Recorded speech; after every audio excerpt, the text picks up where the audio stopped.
Hello friends, welcome to Tamil சமையல். இன்றைக்கி நம்ம சேனலில் நிறைய காய்கறிகள் சேர்த்து செய்கிற ஒரு ஹெல்த்தியான அவியல் ரெசிபி தான் பார்க்க போகிறோம். இது கேரளாவில் ரொம்ப ஃபேமஸான ரெசிபி. ஓணம் மட்டும் இல்லை, எல்லா ஃபெஸ்டிவல்ஸ்க்கும் அவங்க இது பண்ணுவாங்க. இது ஒயிட் ரைஸ் கூட வச்சு சாப்பிட்றதுக்கு ரொம்பவே டேஸ்டியாக இருக்கும். ஈவன் சப்பாத்தி, பூரி, அதுக்கப்புறம் இட்லி, தோசை, இடியாப்பம் எல்லாத்து கூட வச்சு சாப்பிட்லாம். இந்த ஹெல்த்தியான அவியல் ரெசிபி பண்ணுறதுக்கு நம்ம ஃபஸ்ட்டு காய்கறிகள் வேக வச்சுக்கலாம். இதில் சேர்க்குறதுக்கு நான் முருங்கைக்காய், அதுக்கப்புறம் வெள்ளரிக்காய், பீன்ஸ், கேரட் எல்லாம் எடுத்து வச்சுருக்கேன்.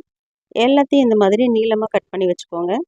அவியலில் எப்போவுமே இந்த மாதிரி நீளமானதாக காய்கறிகள் கட் பண்ணி போடுவாங்க.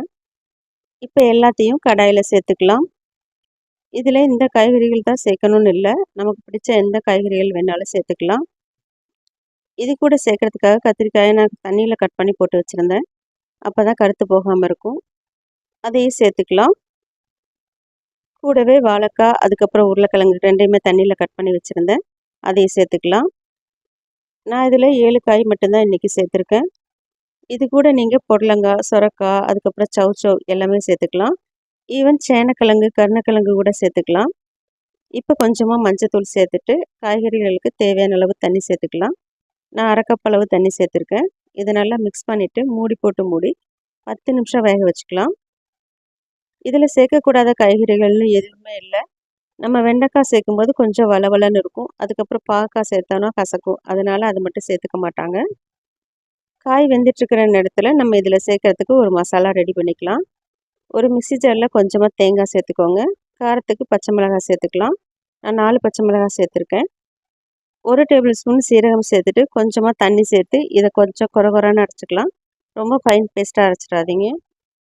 இப்போ நம்ம சேர்த்துருந்த காய் எல்லாமே நல்லா வெந்து வந்திருக்கு பாருங்கள். நம்ம சேர்த்துருந்த தண்ணியும் ஓரளவுக்கு நல்லா வற்றி வந்திருக்கு. ரொம்ப கலந்தோன்னா காய் உடஞ்சிரும். அதனால் ஜென்டிலாக மிக்ஸ் பண்ணிக்கோங்க. இப்போ இதில் நம்ம அரைச்சி வச்சுருந்த தேங்காய் பேஸ்ட்டை சேர்த்துக்கலாம். கூடவே கொஞ்சமாக மிக்ஸி ஜாரில் தண்ணி சேர்த்து அலசிட்டு சேர்த்துக்கோங்க. ரொம்ப தண்ணி சேர்க்க வேண்டாம். அவியலுக்கு தேவையான உப்பு சேர்த்துக்கோங்க. நான் 1/2 டேபிள் ஸ்பூன் உப்பு சேர்த்துக்கிறேன். இதை ஒரு தடவை நல்லா கலந்து விட்டுருங்க. இப்போ மூடி எதுவும் போட வேண்டாம், அப்படியே வேக வச்சுக்கலாம். தேங்காய் சேர்த்துருக்கனால ரொம்ப நேரம் கொதிக்க வைக்க வேண்டாம். ஒரு 2 நிமிஷம் மட்டும் நல்லா கொதிச்சா போதும். இப்போவும் ஸ்டவ்வை மீடியம் ஃப்ளேம்லேயே வச்சுக்கோங்க. இப்போ பாருங்கள் நல்லா கொதிக்க ஆரம்பிச்சிருக்கு. இந்த ஸ்டேஜில் ஃப்ரெஷ்ஷான கருவேப்பிலை சேர்த்துட்டு 1 டேபிள் ஸ்பூன் தேங்காய் எண்ணெய் சேர்த்துக்கலாம். நம்ம இதில் தாளிப்பு எதுவும் சேர்க்க போகிறதில்ல, கொஞ்சமாக எண்ணெய் மட்டும்தான் சேர்த்துருக்கோம். பர்டிகுலராக இந்த ரெசிபிக்கு தேங்காய் எண்ணெய் தான் சேர்ப்பாங்க. ஃபைனலாக இது கூட தயிர் சேர்த்துக்கலாம். நான் 1 கப் அளவு தயிர் சேர்த்துக்கிறேன். தயிர் புளிக்காத தயிராக சேர்த்துக்கோங்க, அப்போ தான் அவியல் டேஸ்ட்டாக இருக்கும்.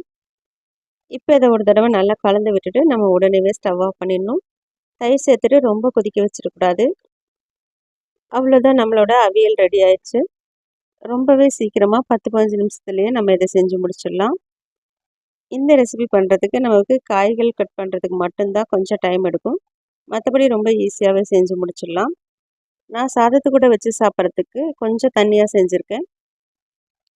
நீங்கள் சப்பாத்தி, இட்லி, தோசையோடு சாப்பிட்ற மாதிரி இருந்தால் இன்னும் கொஞ்சம் கெட்டியாக வச்சுக்கோங்க. இதில் இந்த அளவுக்கு தான் காய்கள் சேர்க்கணுன்னு அவசியம் இல்லை. நமக்கு எவ்வளோ தேவையோ அந்த அளவுக்கு சேர்த்துக்கலாம். அதுக்கு தகுந்த மாதிரி நீங்கள் தேங்காய், பச்சை மிளகாயை இன்க்ரீஸ் பண்ணிக்கோங்க. இதே மாதிரி அளவுகளோட நீங்களும் இந்த ரெசிபியை செஞ்சு பார்த்துட்டு டேஸ்ட் எப்படி இருக்குதுன்னு மறக்காமல் கமெண்ட்டில் சொல்லுங்கள். இந்த வீடியோ உங்களுக்கு பிடிச்சிருந்துன்னா லைக் பண்ணிவிட்டு தமிழ் சமையலுக்கு சப்ஸ்கிரைப் பண்ணிக்கோங்க. தேங்க்யூ.